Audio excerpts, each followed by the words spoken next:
Lepo pozdravljeni. Začetek leta je tisti čas, v katerem začnemo uresničevati ob začetku novoletni noči sprejete sklepe. Če sodite med tiste, ki ste sklenili, da boste v letošnjem letu obvladovali svoje finance, da boste urejali osebne finance, potem ostanite v naši družbi, slišali boste nekaj koristnih in dobrih nasvetov. Če se pa še niste odločili za takšno potezo, vam svetujem, prisluhnite naši današnji gosti. V studiu pozdravljam Alenko Janžekovič-Kavšek iz Nove Ljubljanske banke, direktorico podružnice za Dolenjsko, Belo krajino in Kočevje. Lepo pozdravljeni. Dobro večer. Gospa Alenka Janžekovič-Kavšek, se strinjate z mojo uvodno trditvijo, da je odločitev, da začnemo obvladovati in urejati osebne finance prava in dobra odločitev? Ja, vsekakor je to ena izmed bolj modrih odločitev, ki jih lahko na začetku leta sprejmemo. Dejstvo je namreč, da se pač naš sedanji tempo življenja, obseg transakcij, stvari, ki jih počnemo, se neizmerno povečuje in seveda je posledično pomembno tudi to, da mi si uredimo oziroma pričnemo bolj sistematično, rečemo temu, urejati te osebne finance. V bistvu, če mi uredimo te podatke, ki jih sicer imamo, se pravi, če uredimo plačila v določene skupine, prejemke v druge skupine, potem bistveno lažje ugotovimo oziroma identificiramo dovolj zgodaj neka žarišča, ki lahko posledično pomenijo težave. Na drugi strani pa, vkolikor smo se odločili za nek cilj, da bomo nekaj privrčevali, da bomo si uresničili neko željo ali cilj, dolgoročno, kratkoročno, ne glede na to, kakšno. V bistvu z tem obvladovanjem svojega proračuna oziroma svojih osebnih financ smo lahko bližje temu cilju, pa še to je pomembno, da v bistvu bistveno lažje določimo realen cilj, da si določimo tisto, kar v resnici lahko pogledamo svoje finance in določimo tisto, kar v resnici lahko v nekem obdobju uresničimo. No, ravno to sem želela vprašati, kaj to pomeni, tako zveni obvladovanje osebnih financ, urejanje osebnih financ. No, mi smo v bistvu v preteklosti že govorili, kaj pomenijo urejene osebne finance, ampak vsekakor je pa osnova, da sploh pridemo do uresničevanja tega našega cilja, do urejenih osebnih financ, je, bom rekla temu, dober, kvaliteten arhiv oziroma poznavanje tega, kar se nam dogaja. V prvi fazi je seveda pomembno, da imajo ljudje urejen ali temu rečemo ali papirni arhiv ali pa v elektronski obliki tistih dokumentov, ki so pomembni, razne police, življenjskega zavarovanja, določene pogodbe, ki jih pač je smiselno dolgoročno hraniti. Potem pa seveda tudi kakšna potrdila o plačilu in podobno. Tu je ene vrste arhiv. Druga stvar, ki je pa pomembna, je pa to, da tiste tekoče stroške, ki jih plačujemo, tisto, kar imamo, kar mesečno dobimo, da to nekako ustrezno v določene skupine evidentiramo. Če nekoliko poenostavim to zgodbo, v bistvu vodimo eno tako računovodstvo svojih osebnih financ. Tako kot v podjetjih imajo pač računovodstvo za podjetniške finance, tako v bistvu mi na nek način evidentiramo te svoje poslovne dogodke. Torej, pomembna je dobra priprava na to našo osebno spletno banko. Ja, pomembno je to, da si postavimo nek sistem, na kak način bomo v bistvu to počeli.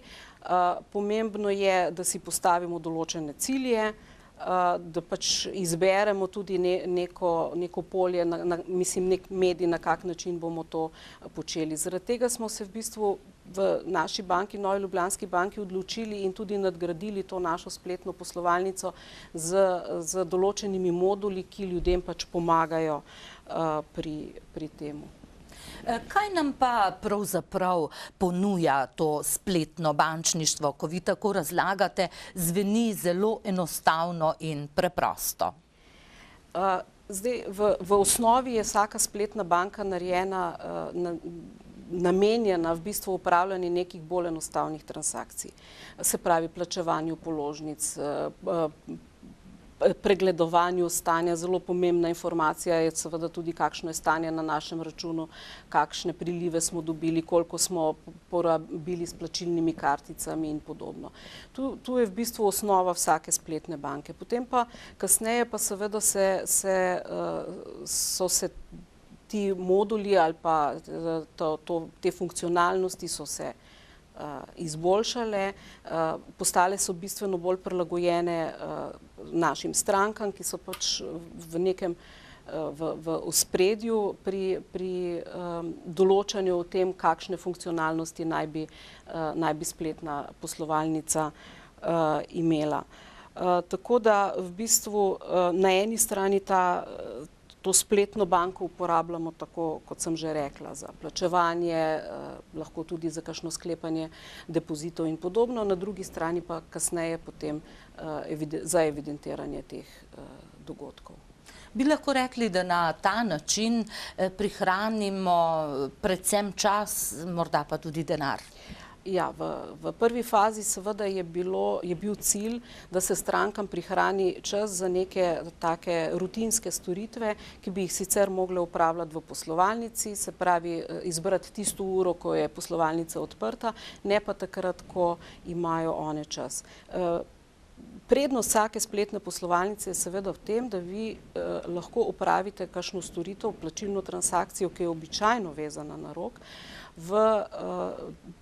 takrat, ko imate čas, se pravi, lahko po noči, kadarkoli, skratka 24 ur na dan, 365 dni. Mogoče je smiselno ob tem trenutku povedati tudi to, da mi v bistvu lahko te transakcije izvedemo, samo plačilo, poravnava obveznosti se bo pa seveda zgodila takrat, vendar samodejno takrat, ko bodo delovali plačilni sistemi.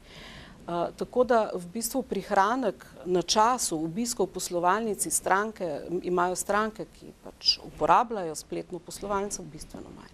Kaj pa denar? Prihranimo tudi tega?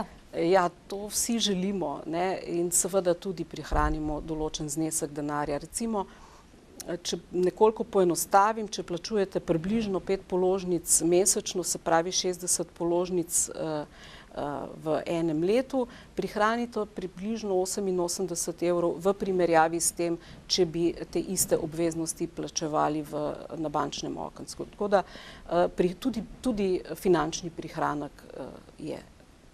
Kaj pa potrebujemo za uporabo spletne banke, da se lotimo dela od doma na svoji spletni banki? Seveda, najprej potrebujemo računalnik ali tablični računalnik, če smo pa mogoče bolj tehnološko še usmerjeni ali pa če več potujemo, potem obstajajo tudi aplikacije na tako imenovanih pametnih telefonih. Se pravi, ko imamo to urejeno, potrebujemo dostop do interneta. Še predno pa začnemo za samo uporabo spletne poslovalnice, pa moramo oddati v banki vlogo. Z oddajo te vloge bomo v bistvu kasneje lahko prevzeli certifikat, s katerim bomo pa dostopali potem do svoje banke in do svojega računa. Zdaj, zato, da bomo lahko prevzeli certifikat, nam bo banka na osnovi vloge dala in referenčno številko in geslo, da bomo to lahko naredili. To pride običajno ločeno, se pravi eno za navadno pošto, eno po elektronski poti. Zdaj, samo vlogo lahko oddate tudi prek spleta, V tem primeru vas bodo v roku 24 ur naši kolegi iz kontaktnega centra poklicali in se dogovorili za obisk katerekoli poslovalnice. Zdaj, poslovalnice Nove Ljubljanske banke so v vseh regijah v Sloveniji in pač se boste dogovorili za tisto, ki vam je v nekem trenutku najbližja. To govorim zato, ker je v bistvu en obisk poslovalnice pa vendarle potreben vedno, v vsakem primeru, da se opravi ta res primerna identifikacija stranke, da je to tista stranka, ki želi pač poslovati preko spletne poslovalnice za svojo banko. Verjetno neveščim in ne preveč spretnim pri uporabi spleta bodo v poslovalnici tudi kaj svetovali in pomagali pri prvih korakih. Seveda, naši strokovnjaki bodo oziroma naši svetovalci bodo pomagali, odgovorili na vprašanja, ki jih imajo stranke. Mogoče še to nisem omenila pri prejšnjem vprašanju. Pomembno je tudi to, da ta ali računalnik, tablični ali telefon, skratka, da imajo te naprave ustrezno urejene varnostne elemente, požarne zide, da to tudi ustrezno obnavljani. S tem si pač zagotovimo neko varnost poslovanja. Torej, na ta način smo pripravljeni za uporabo NLB klika, tako rečete, ne? In ta NLB klik ponuja veliko storitev. Morda jih izpostavimo in strnemo za tiste, ki nam niso sledili od začetka. Ja, kot že rečeno, lahko poravnavamo svoje obveznosti, lahko oddamo vlogo za recimo limit, lahko sklenemo depozit, lahko preverimo, kakšno porabo imamo na naših karticah, lahko preverimo, kakšne podatke, kakšne prilive smo dobili na račun, odlive, kakšno je stanje na računu. Se pravi, take zelo klasične storitve. Kot sem že rekla, v lanskem letu je potekala določena nadgradnja naše konkretno spletne poslovalnice, tako da sedaj lahko tudi sklenete varčevanje, kratkoročno, dolgoročno, potem lahko odprete varčevalni račun. Zelo zanimiva ali pa rečemo temu taka malo drugačna storitev je pa na voljo tudi za naše stranke, imetnike Mastercarda pa Visa kartice, namreč prek te spletne poslovalnice si lahko uredijo v bistvu tudi kartico po svoji meri, če lahko tako rečem, se pravi, lahko zberejo svoj motiv med predoblikovanimi motivi ali pa si ga čisto po svoje uredijo. Zdaj je seveda zelo aktualen tudi predoblikovani motivi naše smučarke Tine Maze. V tem primeru, če se boste za to odločili, potem lahko stranka seveda sodeluje tudi v nagradni igri, uganimo Tinine točke. To je recimo ena taka dodatna storitev, zanimiva, včasih za mlade, včasih pa seveda tudi za starejše komitente, ker pač želijo imeti ločeno, vizuelno videti, katero kartico bodo uporabili. Potem lahko recimo prek klika tudi trgujete z borzo in podobne stvari. To se pravi, lahko bi rekli, da je to pravcata banka, ki jo imamo doma v svojem stanovanju. Ja, seveda, uporabljate jo lahko 24 ur na dan. V recimo tej spletni banki lahko svojemu osebnemu bančniku, če imate, postavljate tudi določena vprašanja in dobivate odgovore. Skratka, tiskate, ne vem, izpiske, preverite tudi, kakšna oglasna sporočila so na voljo ali pa kakšna komunikacija, ki jo banka želi z vami skomunicirati po tej elektronski poti, takrat, ko vam to odgovarja. Se pravi, ne takrat, ko bi nekdo drugi želel z vami komunicirati, ampak vi si lahko takrat to pravzaprav preberete. Omenila sem že, da lahko sklenete varčevalni račun. Zdaj, ena taka kvalitativna nadgradnja spletne poslovalnice je pa seveda tudi ta modul Moj proračun, ki se potem deli na moje premoženje in krediti in pa potem na del, ki se nanaša direktno na proračun. To je nova vsebina, ki jo dodajate k liku? To je dejansko vsebina, ki je na voljo že od lanskega leta. Prej so stranke morale se v bistvu na to storitev naročiti oziroma pač jo, bom rekla, vzpostaviti. Sedaj je na voljo vsem uporabnikom NLB klika brez posebnega naročila. Lahko jo začnejo uporabljati. Pravzaprav jih vabim, da začnejo to uporabljati in s tem v bistvu bodo njihove finance pač nekoliko bolj, bom rekla, urejene oziroma več bodo vedeli o lastnih financah. Nam ta orodja spletne banke omogočajo spremljanje predvsem naših lastnih financ ali tudi načrtovanje? Zdaj, v bistvu ta funkcionalnost Moj proračun je narejena tako, da omogoča oboje. Prvenstveno je seveda potrebno to, da tiste transakcije, ki jih imamo mi na računu, ki smo jih imeli, se pravi, da tisto bazo podatkov nekako razdelimo v posamezne skupine. Tisti, ki bo pač pristopil k temu, bo videl, da so tam določene skupine že predlagane, skupine prihodkov, skupine izdatkov in potem vsako posamezno transakcijo na začetku pač mi ročno, bom rekla, evidentiramo, ročno usmerimo, v katero skupino želimo, da gre. Recimo, ne vem, izdatki za družinske člane, potem redni izdatki za gospodinjstvo, izdatki za prehrano in podobno. Se pravi, vse tiste transakcije, ki so se nam pojavile na računu, jih usmerimo. Kasneje se na osnovi algoritma to pravzaprav usmerja že tisto, kar je stalno, kar se ponavlja, se samodejno to usmerja. Na koncu meseca imamo recimo v tem modulu Moj proračun, vidimo natančno, toliko smo sredstev dobili, se pravi v mesecu, toliko smo porabili in na koncu meseca se natančno vidi, ali smo prihranili kaj, ali pa smo mogoče prihranke že črpali. Se pravi, to je tista prvi tak osnovni pregled mesečnih transakcij, prilivov in pa odlivov. Potem na osnovi seveda tega, ko smo enkrat te podatke vnašali oziroma ko smo ni jih potrebno vnašati, samo usmerjati, ko smo te podatke nekako usmerjali, kasneje mi lahko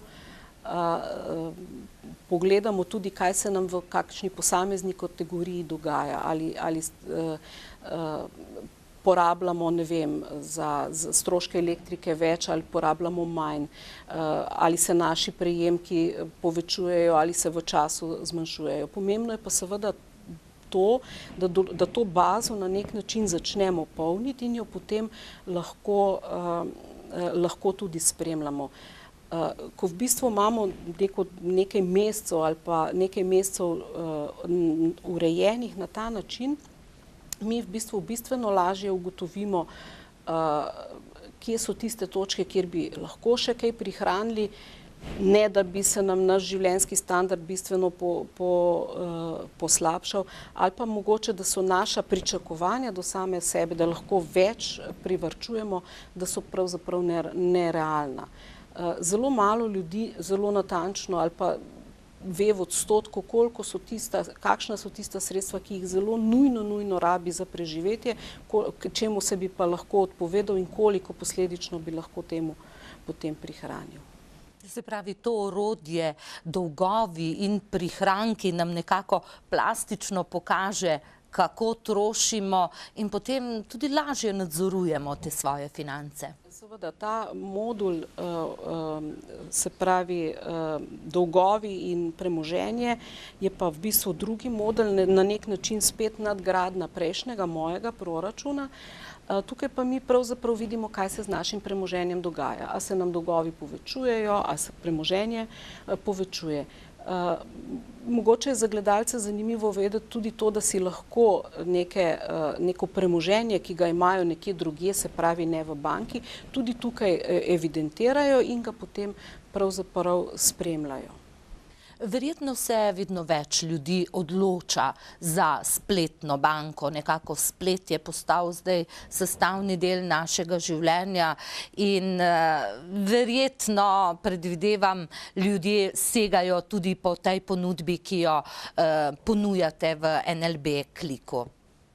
Ja, vsekakor. Vedno več ljudi je, ki se odloča za poslovanje prek spletne poslovalnice in seveda tudi transakcij je vedno več. Ravno zaradi tega smo se pravzaprav odločili, da to spletno poslovalnico vedno znova nadgrajujemo, jo vedno znova delamo bolj prijazno našim strankam. Tudi iz izkušenj, bom rekla, strank običajno nimajo nekih velikih težav pri uporabi te spletne poslovalnice, tudi če gre za recimo starejšo populacijo. Mladi pa absolutno so zelo vešči te uporabe. Tako da lahko rečem, da gotovo je to ena od oblik komunikacije ali pa sodelovanja stranke z banko, ki jo bomo v prihodnosti tudi še in nadgrajevali in razvijali. Medtem ko v bistvu poslovalnica in pa sodelovanje banka v poslovalnici je mogoče bistveno bolj svetovalne narave, se pravi, ti razgovori s strankami so manj transakcijsko orientirani, če lahko tako rečem, pa bistveno bolj pogovor o tem, kaj stranka pričakuje, kaj želi, predstavitev določene ponudbe, ki je recimo primerna ravno za reševanje njegovega trenutnega problema. Sliši se zelo enostavno in tudi zelo uporabno. Pa bi morda za konec morebitnim novim uporabnikom še kaj sporočili ali kaj posebej izpostavili? Ja, seveda, prav je, da naše stranke oziroma naše poslušalce seznanim z trenutno aktivnostjo v Novi Ljubljanski banki, ki poteka do konca marca, namreč pristopnino za klik lahko je brezplačna, se pravi, do klika lahko zdaj pridete, bom rekla, poenostavljeno nekoliko ceneje, prihranite nekih 25 evrov in začnete z uporabo klika in vseh funkcionalnosti, ki jih le-ta nudi. Vsekakor pa, kolikor imajo naše stranke oziroma naši poslušalci še kakršnokoli vprašanje, vabim, da se oglasijo v poslovalnici, poiščejo bančnega svetovalca, ki jim bo pač skušal odgovoriti na njihova vprašanja, če pa slučajno ne bo vedel, bo pa ta odgovor znotraj banke gotovo poiskal. To se pravi, 1. marec je tukaj in zagotovo je to pravi čas za takšno odločitev. Že takoj pri prvem koraku prihranimo 25 evrov. Vsekakor. Gospa Alenka Janžekovič-Kavšek, direktorica podružnice za Dolenjsko Belo krajino in Kočevje, seveda podružnice Nove Ljubljanske banke. Jaz se vam zahvaljujem za te podrobne in izčrpne informacije, ki ste jih posredovali našim gledalkam in gledalcem, in verjamem, da smo jim dali veliko koristnih napotkov, ki jih bodo lahko s pridom uporabili pri vzpostavitvi svoje lastne spletne banke in pri obvladovanju in načrtovanju osebnih financ, kar je, kot ste dejali, izredno pomembno, da prihranimo tako čas kot denar. Hvala tudi vam. Vam, drage gledalke, dragi gledalci, pa hvala za pozornost. Če še niste storili tega prvega koraka, da pričnete obvladovati in načrtovati ter urejati svoje osebne finance, morda je prav zdaj pravi čas. Pa lep preostanek večera vam želim.